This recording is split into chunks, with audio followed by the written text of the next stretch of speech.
0.6 nanoseconds. That is 0.0009006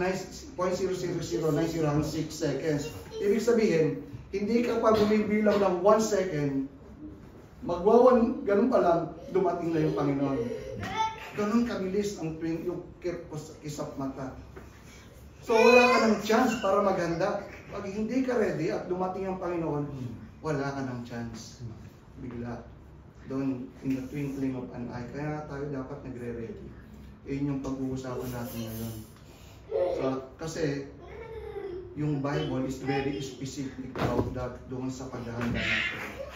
So, let's read our scripture for today is in Ephesians chapter 5 verse 18 to 17.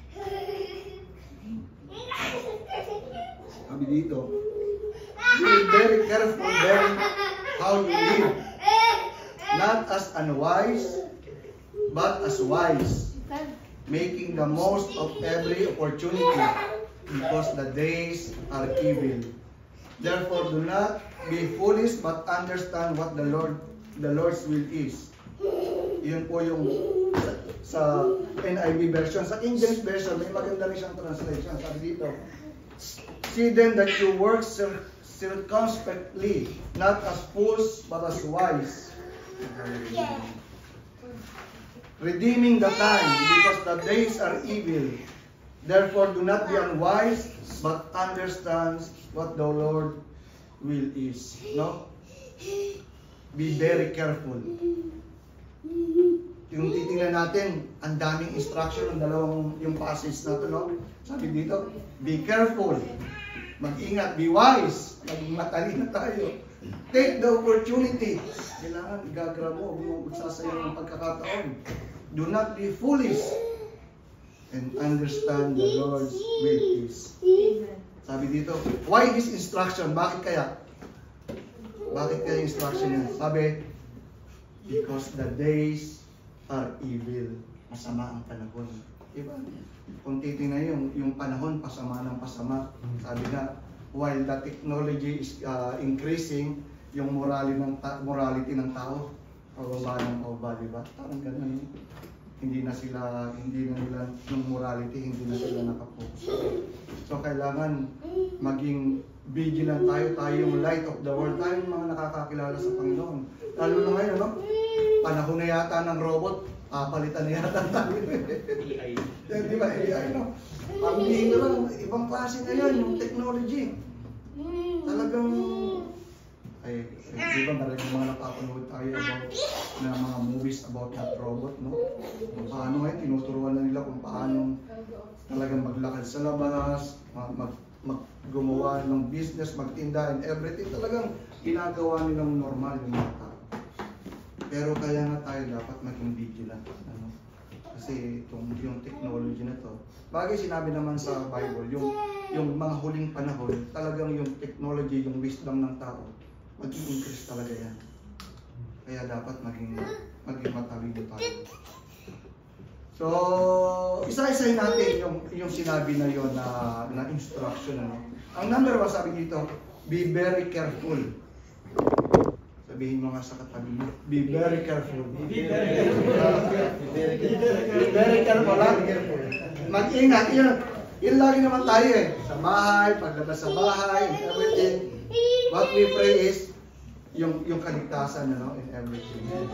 Ang sabi doon, ang dali lang po at kumalang mo yung aking pag. Mag-penalty tayo. Sa parking. Opo. Okay. So, be very careful. Mga warning sign yan, ano? Yung bang parang pag nagmamaneho ka, di ba ang daming warning na sign sa daan? Do not enter, no U-turn, no swerving, yung mga warning sign, be careful. No tailgating, no overspeeding.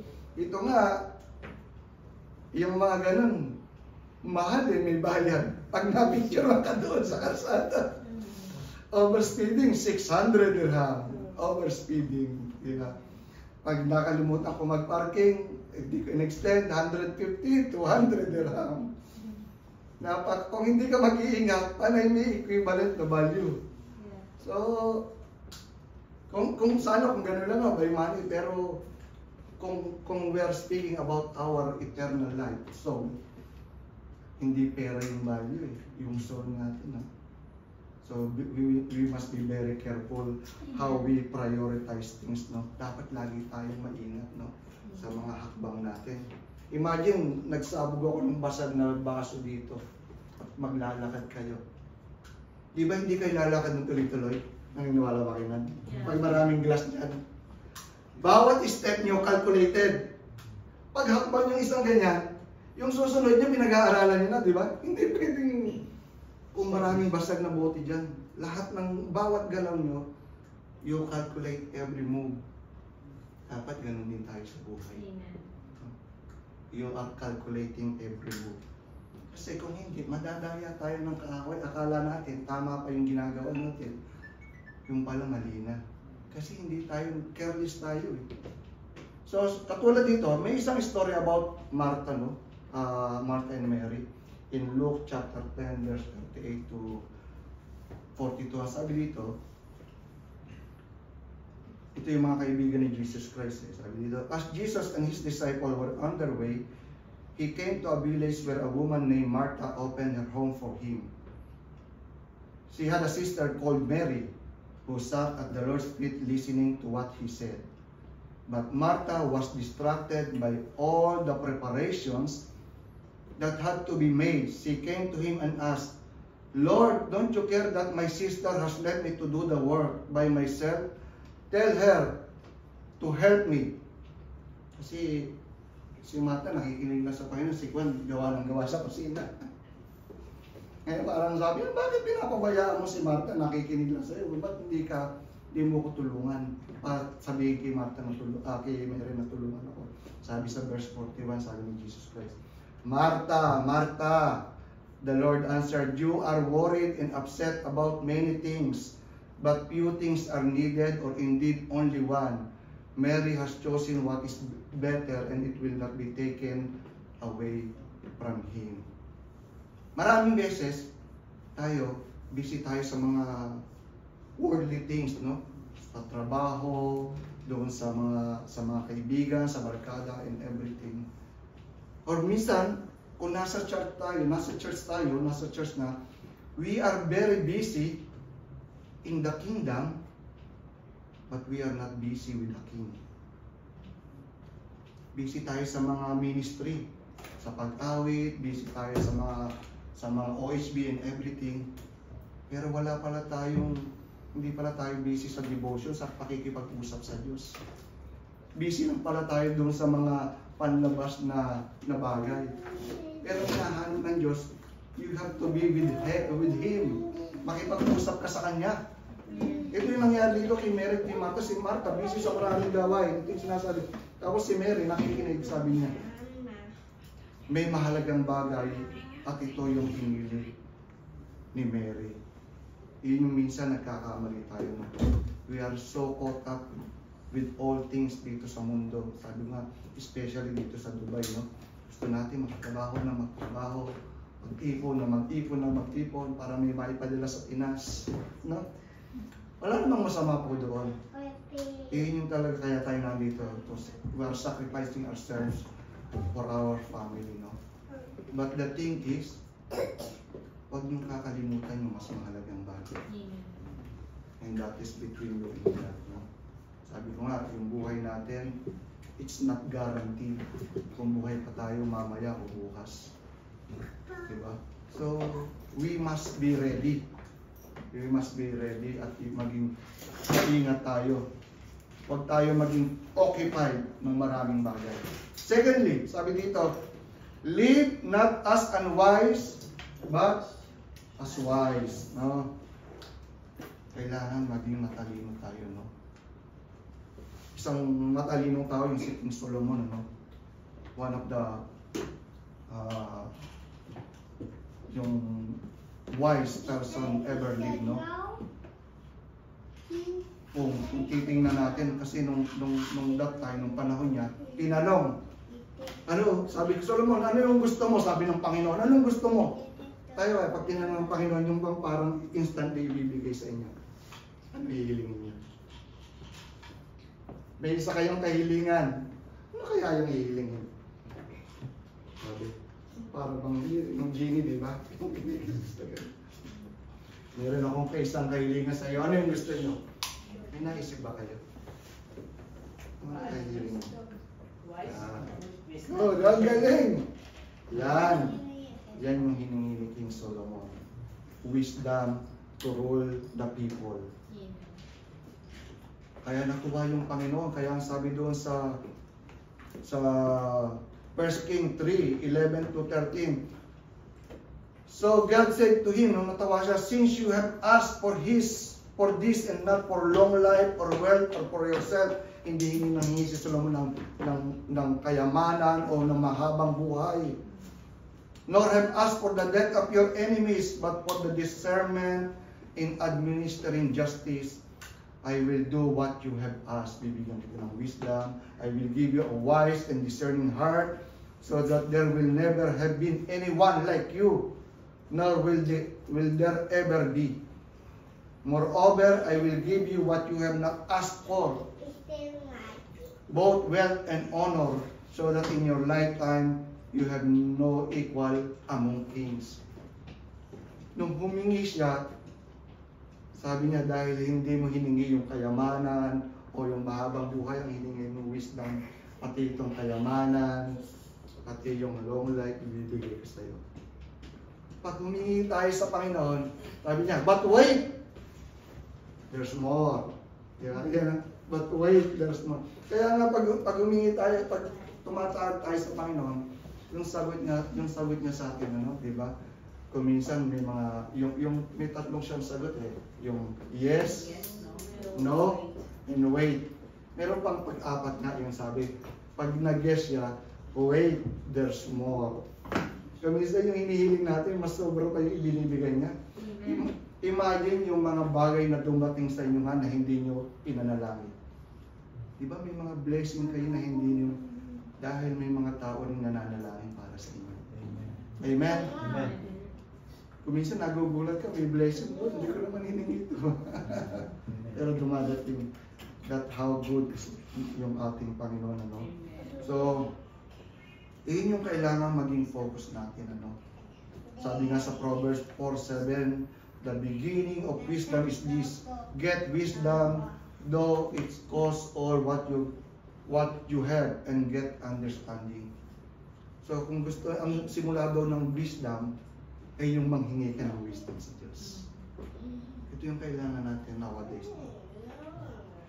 We should be wise. Kasi yung trap ng kaaway na andyan lang eh.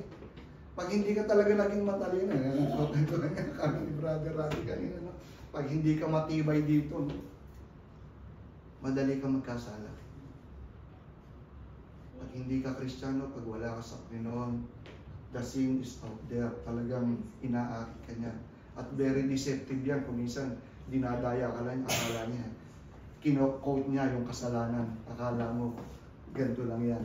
Pero mamaya, nanmo ka na pala nahuli ka na sa kasalanan. So, we have to be very careful on that one, ano? Sabi nga, sa James 1:5, and if you lack wisdom, you should ask God, who gives generously to all without finding fault, and it will be given to you. Humingi daw kayo ng wisdom, at ibibigay sa inyo. Sino may gusto ng wisdom? Amen. Lahat natin gusto. Kailangan maging matalino tayo nowadays sa mundo na ito, no? Kasi, sabi ko nga sa inyo, every day we decide things, no? We choose things. Every day is you are going to choose. Kailangan may wisdom sa pagpili. Sabi ko nga sa inyo, yung buhay natin is a life of choosing. Pag-isip mo pa lang sa umaga, di ba? Iniisip mo, babangon na ba ako? 5 minutes pa. Yung mula pa lang, tutulog pa ako. Di ba si mga wala lang, namimili ka na. Pagtayo mo, maliligo na ba ako o mag-aalmusal muna ako? Pagkain mo, ano ba yung kakainin ko? Mamimili na naman ako. Pagbukas mo ng closet, Lalo yung mga babae, no? Lalo yung sina misis ko, pag magsusuot ng damit, ganun pala pag mga babae. Kung ano yung damit, sa pants. Tapos dapat tama din yung sapatos. Tapos kung may, lagi dapat pare-pareho. Ganun ba kayo mga babae? Ganun ba? Ganun ba talaga kayo? Kailangan, pagbukas, di, kamisan yung mga mag-ina nga, yan sila, nakikita, malalaman nila. Pag nakikita mo, ang daming nakalagay na iba-ibang pinagpilian doon sa kama. Samantalang kaming mga lalaki, basta may masuotan ng kamay at ng ulo dito sa kanais na yun. Basta. Pero kayo, so, yung mga, natutuwa nga, sabi ko, kaya kamisan, sabi ko, alis na tayo, malilit na tayo, tabi. Ewan ka siguro, ganun yung mga nature mo, no?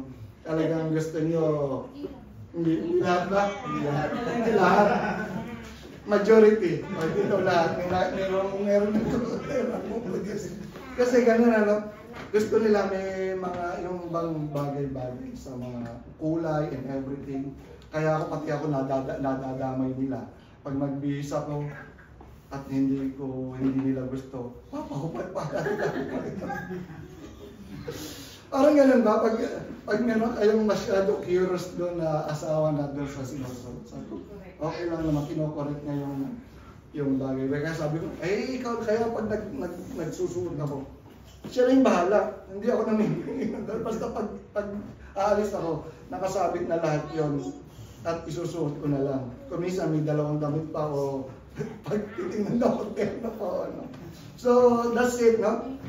Yung buhay natin, that is yung buhay natin, but there are things na mas malalalim pa that you have to choose, no? You have to choose. Kaya kailangan yung wisdom nandun. Kaya naging yung wisdom ni King Solomon, natatandaan nyo, nung na-test yan. Alam niyo yung istorya kung paano na-test yung wisdom niya. May isang bata, pinag-aagawan ng dalawang nanay. You remember that one? Isang bata, pinag-aagawan ng dalawang nanay. Kanila daw yung anak na yon. So dinala doon King Solomon. Sabi nung isa, akin po yung anak na yan. Sabi ng isang nanay, akin po yung anak na yan. So sabi ni King Solomon, sige, ganito na lang. Para huwag kayo mag-away. Hatiin natin yung bata. Hatiin natin ang bata. Hati-hati. Sabi nung isa, sige, pahayag po ako. Tapos sabi ng isa, hindi po ako papayag. Ibigay nyo na lang po sa kanya. Huwag niyo pong hatiin. Sino yung tunay na nanay? Yung nagparaya.